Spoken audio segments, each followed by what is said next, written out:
So it's official, Russian troops are actually being pulled out of Ukraine to defend their homeland. Rumors have been circulating about this for the past few days, but it has just been confirmed. In a matter of 24 hours, the number of Russian prisoners has doubled to 2,000, and these were taken on their own land. The number of Russian settlements that Ukraine has captured has more than doubled, from 30 yesterday to now 74. The number of evacuations have also increased from 121,000 yesterday to 200,000 people. And the Russian stock market looks like it's just going to keep dropping.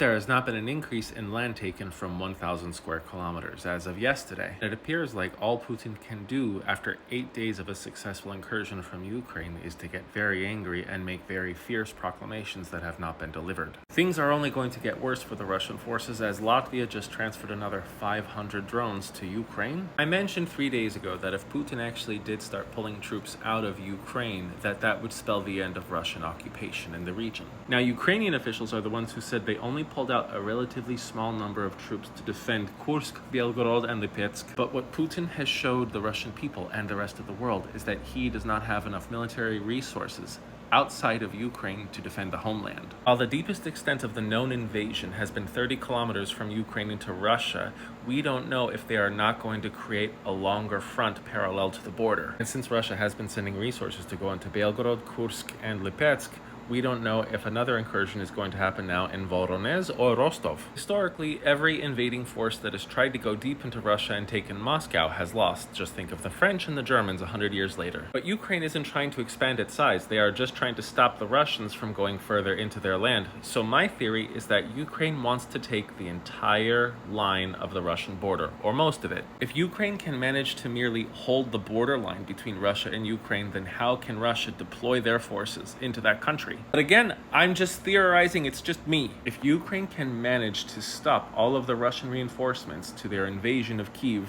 then what can the Russian soldiers in the actual country of Ukraine do aside from surrender? Now, I have a crazy theory, maybe the craziest theory that I've come up with since Russia invaded Ukraine. What if Ukraine's invasion of Russia was planned long before the failed spring offensive? Remember that NATO and America, they are not stupid. They have some of the most calculating, ruthless minds on the planet. And what if there was a huge psychological buildup to Ukraine's spring offensive that turned into nothing, and it gave the Russian military and their leaders this extra bit of confidence that didn't belong there? For the past 6 to 8 months, reports have been coming out showing a dismal sign of the Ukraine military, which may have led to even more overconfidence on the part of Russian leadership. When it comes to war and battles, very often the victor is at his most vulnerable when he is most confident of winning. Russia got too confident, they left holes in their defenses, which were easily exploited, and now Russia has a huge land loss problem. Within the next 7 days, one of two things will happen.